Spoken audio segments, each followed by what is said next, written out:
आगामी गुजरात विधानसभा चुनावों में किस पार्टी की बनेगी सरकार और कौन बनेगा गुजरात का अगला मुख्यमंत्री।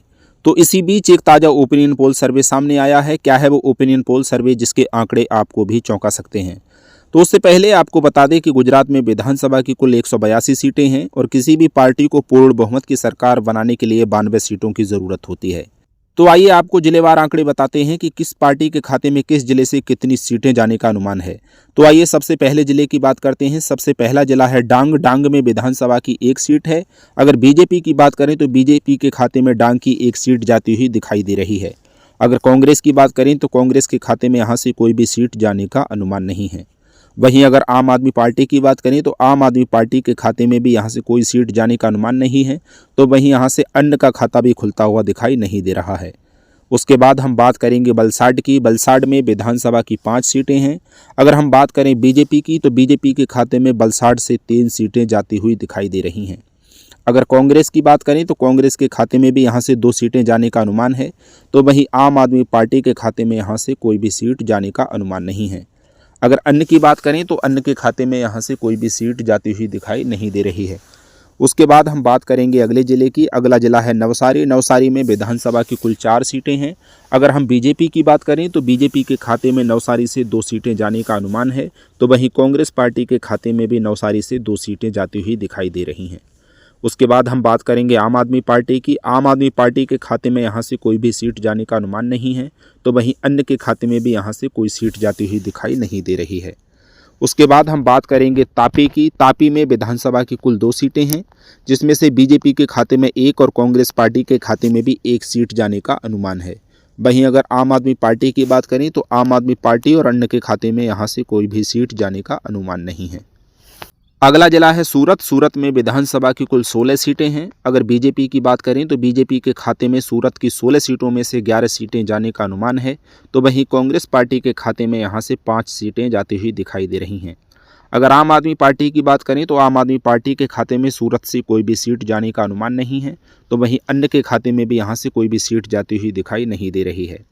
अगला जिला है नर्मदा। नर्मदा में विधानसभा की कुल 2 सीटें हैं। अगर बीजेपी की बात की जाए तो बीजेपी के खाते में नर्मदा की 2 सीटें जाने का अनुमान है। तो वहीं कांग्रेस का यहाँ से खाता खुलता हुआ दिखाई नहीं दे रहा है। वहीं अगर आम आदमी पार्टी की बात करें तो आम आदमी पार्टी के खाते में भी यहाँ से कोई भी सीट जाने का अनुमान नहीं है। तो वहीं अन्य के खाते में भी यहाँ से कोई सीट जाती हुई दिखाई नहीं दे रही है। अगला जिला है बोटाड। बोटाड में विधानसभा की 2 सीटें हैं। अगर बीजेपी की बात की जाए तो बीजेपी के खाते में बोटाड की 2 सीटें जाती हुई दिखाई दे रही हैं। अगर कांग्रेस की बात करें तो कांग्रेस के खाते में यहाँ से कोई भी सीट जाने का अनुमान नहीं है। अगर आम आदमी पार्टी की बात करें तो आम आदमी पार्टी के खाते में भी यहाँ से कोई सीट जाती हुई दिखाई नहीं दे रही है। वहीं अन्य का भी यहाँ से खाता खुलता हुआ दिखाई नहीं दे रहा है। अगला जिला है भरूच। भरूच में विधानसभा की 5 सीटें हैं। अगर बीजेपी की बात की जाए तो बीजेपी के खाते में भरूच की 5 सीटों में से 4 सीटें जाने का अनुमान है। तो वहीं कांग्रेस की बात करें तो कांग्रेस के खाते में भरूच की 5 सीटों में से महज 1 सीट ही जाती हुई दिखाई दे रही है। अगर आम आदमी पार्टी की बात की जाए तो आम आदमी पार्टी के खाते में यहाँ से 0 सीट जाने का अनुमान है। तो वहीं अन्य के खाते में भी यहाँ से कोई सीट जाती हुई दिखाई नहीं दे रही है। उसके बाद हम बात करेंगे भावनगर की। भावनगर में विधानसभा की कुल 7 सीटें हैं। अगर बीजेपी की बात करें तो बीजेपी के खाते में भावनगर की 7 सीटों में से 4 सीटें जाने का अनुमान है। वहीं अगर कांग्रेस की बात की जाए तो कांग्रेस के खाते में भावनगर की 7 सीटों में से 3 सीटें जाती हुई दिखाई दे रही हैं। वहीं अगर आम आदमी पार्टी और अन्य की बात करें तो इनके खाते में यहाँ से कोई भी सीट जाने का अनुमान नहीं है। अगला जिला है पोरबंदर। पोरबंदर में विधानसभा की 2 सीटें हैं।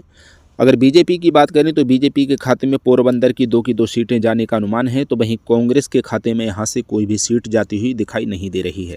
अगर आम आदमी पार्टी की बात करें तो आम आदमी पार्टी के खाते में यहाँ से कोई भी सीट जाने का अनुमान नहीं है। तो वहीं अन्य के खाते में भी यहाँ से कोई सीट जाती हुई दिखाई नहीं दे रही है। उसके बाद हम बात करते हैं गिर सोमनाथ की। गिर सोमनाथ में विधानसभा की 4 सीटें हैं। अगर बीजेपी की बात करें तो बीजेपी के खाते में 3 सीटें जाने का अनुमान है। तो वहीं कांग्रेस के खाते में महज 1 सीट ही जाती हुई दिखाई दे रही है।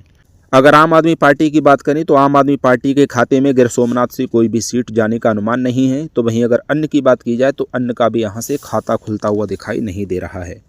उसके बाद हम बात करेंगे अगले जिले की। अगला जिला है अमरेली। अमरेली में विधानसभा की कुल 5 सीटें हैं। अगर बीजेपी की बात करें तो बीजेपी के खाते में 3 सीटें जाने का अनुमान है। तो वहीं कांग्रेस की अगर बात की जाए तो कांग्रेस के खाते में 2 सीटें जाती हुई दिखाई दे रही हैं।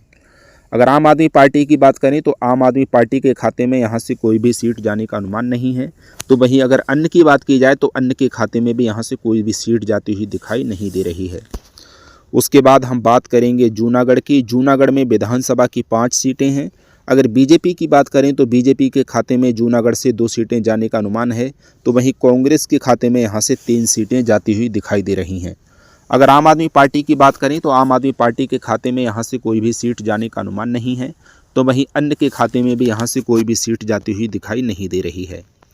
अगला जिला है देवभूमि द्वारका। देवभूमि द्वारका में विधानसभा की कुल 2 सीटें हैं। अगर बीजेपी की बात की जाए तो बीजेपी के खाते में यहाँ से 1 सीट जाने का अनुमान है। तो वहीं कांग्रेस के खाते में भी 1 सीट जाती हुई दिखाई दे रही है। अगर आम आदमी पार्टी की बात करें तो आम आदमी पार्टी के खाते में यहाँ से कोई भी सीट जाने का अनुमान नहीं है। तो वहीं अन्य के खाते में भी यहाँ से कोई सीट जाती हुई दिखाई नहीं दे रही है। उसके बाद हम बात करेंगे राजकोट की। राजकोट में विधानसभा की कुल 8 सीटें हैं। अगर बीजेपी की बात की जाए तो बीजेपी के खाते में यहाँ से 5 सीटें जाने का अनुमान है। तो वहीं कांग्रेस के खाते में 3 सीटें जाती हुई दिखाई दे रही हैं। अगर आम आदमी पार्टी की बात करें तो आम आदमी पार्टी के खाते में यहाँ से कोई भी सीट जाने का अनुमान नहीं है। तो वहीं अन्य के खाते में भी यहाँ से कोई सीट जाती हुई दिखाई नहीं दे रही है। उसके बाद हम बात करेंगे अगले जिले की। अगला जिला है मोरबी। मोरबी में विधानसभा की कुल 3 सीटें हैं। अगर बीजेपी की बात करें तो बीजेपी के खाते में यहाँ से 1 सीट जाने का अनुमान है। तो वहीं कांग्रेस के खाते में 2 सीटें जाती हुई दिखाई दे रही हैं। अगर आम आदमी पार्टी की बात करें तो आम आदमी पार्टी के खाते में यहाँ से कोई भी सीट जाने का अनुमान नहीं है। तो वहीं अगर अन्य की बात की जाए तो अन्य के खाते में भी यहाँ से कोई सीट जाती हुई दिखाई नहीं दे रही है। अगला जिला है जामनगर। जामनगर में विधानसभा की टोटल 5 सीटें हैं, जिसमें से बीजेपी के खाते में 3 सीटें जाने का अनुमान है। तो वहीं कांग्रेस के खाते में भी 2 सीटें जाती हुई दिखाई दे रही हैं। अगर आम आदमी पार्टी की बात करें तो आम आदमी पार्टी के खाते में यहाँ से कोई भी सीट जाने का अनुमान नहीं है। तो वहीं अन्य के खाते में भी यहाँ से कोई सीट जाती हुई दिखाई नहीं दे रही है। उसके बाद हम बात करेंगे कच्छ की। कच्छ में विधानसभा की कुल 6 सीटें हैं। अगर बीजेपी की बात करें तो बीजेपी के खाते में यहाँ से 3 सीटें जाने का अनुमान है। तो वहीं कांग्रेस के खाते में भी 3 सीटें जाती हुई दिखाई दे रही हैं। अगर हम आम आदमी पार्टी की बात करें तो आम आदमी पार्टी के खाते में यहाँ से कोई भी सीट जाने का अनुमान नहीं है। अगर अन्य की बात करें तो अन्य के खाते में भी यहाँ से कोई सीट जाती हुई दिखाई नहीं दे रही है। उसके बाद हम बात करेंगे गांधीनगर की। गांधीनगर की अगर हम बात करें तो विधानसभा की 5 सीटें हैं, जिसमें से बीजेपी के खाते में यहाँ से 3 सीटें जाने का अनुमान है। तो वहीं कांग्रेस के खाते में भी 2 सीटें जाती हुई दिखाई दे रही हैं। वहीं अगर आम आदमी पार्टी की बात की जाए तो आम आदमी पार्टी के खाते में यहाँ से कोई भी सीट जाने का अनुमान नहीं है। तो वहीं अन्य के खाते में भी यहाँ से कोई सीट जाती हुई दिखाई नहीं दे रही है। अगला जिला है सुरेंद्रनगर। सुरेंद्रनगर में विधानसभा की कुल 5 सीटें हैं। बीजेपी की अगर बात करें तो बीजेपी के खाते में सुरेंद्रनगर की 5 सीटों में से 2 सीटें जाने का अनुमान है। तो वहीं कांग्रेस के खाते में 3 सीटें जाती हुई दिखाई दे रही हैं। अगर आम आदमी पार्टी की बात की जाए तो आम आदमी पार्टी के खाते में यहाँ से कोई भी सीट जाने का अनुमान नहीं है। तो वहीं अगर अन्य की बात करें तो अन्य के खाते में भी कोई सीट जाती हुई दिखाई नहीं दे रही है।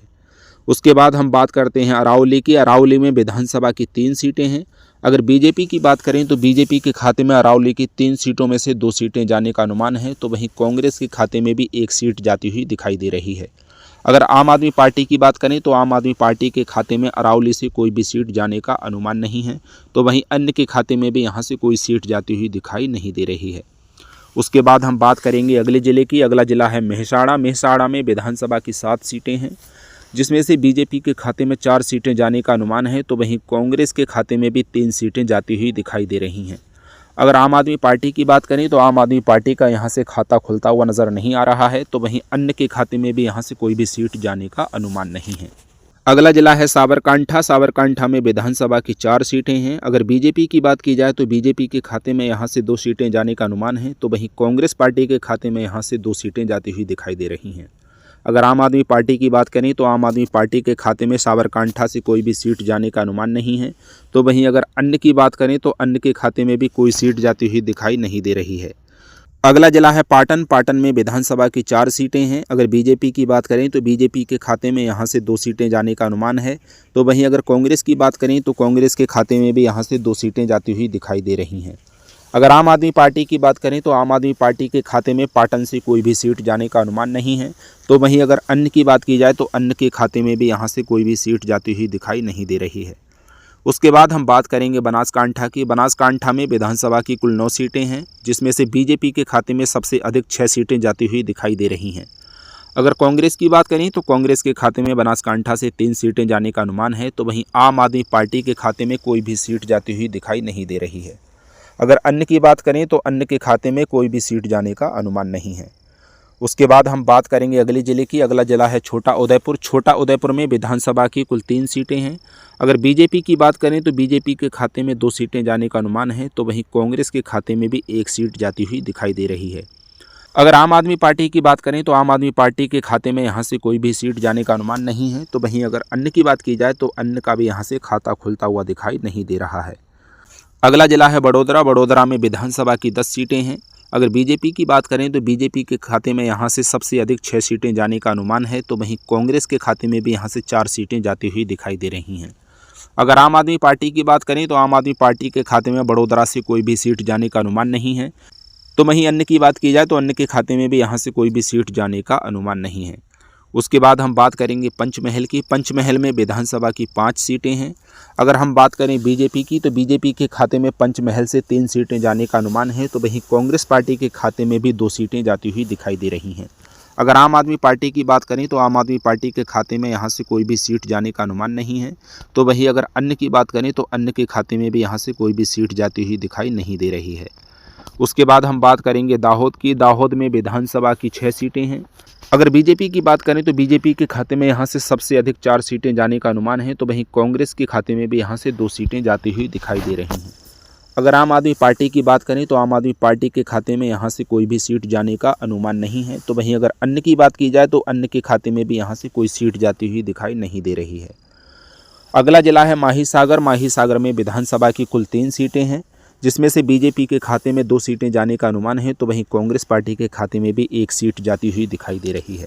अगर आम आदमी पार्टी की बात करें तो आम आदमी पार्टी के खाते में यहाँ से कोई भी सीट जाने का अनुमान नहीं है। अगर अन्य की बात की जाए तो अन्य का भी यहाँ से खाता खुलता हुआ दिखाई नहीं दे रहा है। अगला जिला है अहमदाबाद। अहमदाबाद में विधानसभा की कुल 21 सीटें हैं। अगर हम बीजेपी की बात करें तो बीजेपी का अहमदाबाद गढ़ माना जाता है, तो बीजेपी के खाते में अहमदाबाद से सबसे अधिक 16 सीटें जाने का अनुमान है। तो वहीं कांग्रेस पार्टी की अगर बात करें तो कांग्रेस पार्टी के खाते में भी अहमदाबाद से 5 सीटें जाती हुई दिखाई दे रही हैं। अगर आम आदमी पार्टी की बात करें तो आम आदमी पार्टी के खाते में यहाँ से कोई भी सीट जाने का अनुमान नहीं है, तो वहीं अन्य की बात की जाए तो अन्य के खाते में भी यहाँ से कोई भी सीट जाती हुई दिखाई नहीं दे रही है। अगला जिला है आनंद। आनंद में विधानसभा की 7 सीटें हैं। अगर बीजेपी की बात करें तो बीजेपी के खाते में आनंद डिस्ट्रिक्ट से 5 सीटें जाने का अनुमान है, तो वहीं कांग्रेस की बात की जाए तो कांग्रेस के खाते में 2 सीटें जाती हुई दिखाई दे रही हैं। अगर आम आदमी पार्टी की बात करें तो आम आदमी पार्टी के खाते में कोई भी सीट जाने का अनुमान नहीं है, तो वहीं अगर अन्य की बात करें तो अन्य के खाते में भी कोई सीट जाती हुई दिखाई नहीं दे रही है। उसके बाद हम बात करेंगे खेड़ा की। खेड़ा में विधानसभा की 6 सीटें हैं। अगर बीजेपी की बात करें तो बीजेपी के खाते में यहाँ से सबसे अधिक 5 सीटें जाने का अनुमान है, तो वहीं कांग्रेस पार्टी के खाते में महज 1 सीट ही जाती हुई दिखाई दे रही है। अगर आम आदमी पार्टी की बात करें तो आम आदमी पार्टी के खाते में खेड़ा डिस्ट्रिक्ट से कोई भी सीट जाने का अनुमान नहीं है, तो वहीं अन्य के खाते में भी यहाँ से कोई सीट जाती हुई दिखाई नहीं दे रही है। तो आपने देखा कि ओपिनियन पोल सर्वे के आंकड़े जिस तरीके से आए हैं कि किस पार्टी के खाते में किस जिले से कितनी सीटें जा रही हैं। अब हम आपको बताते हैं कि गुजरात की टोटल 182 सीटों में से किस पार्टी के खाते में कितनी सीटें जा रही हैं।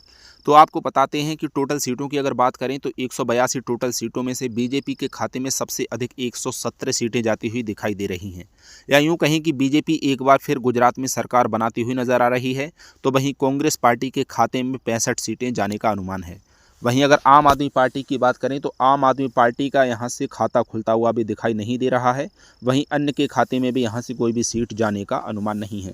तो जिस तरीके से आप देख रहे हैं ये तो अनुमानित आंकड़े हैं, वो तो जब चुनाव होगा 2027 में तभी क्लियर हो पाएगा कि किस पार्टी की बनेगी सरकार और कौन होगा गुजरात का अगला मुख्यमंत्री। आपको वीडियो अच्छी लगी हो तो लाइक करें, चैनल को सब्सक्राइब करें और ज़्यादा से ज़्यादा वीडियो को शेयर करें, और साथ ही ये भी बताएं कि आप हमारे वीडियो किस राज्य या किस जिले से देख रहे हैं। फिलहाल इस वीडियो में इतना ही, और अधिक अपडेट के लिए जुड़े रहिए हमारे साथ।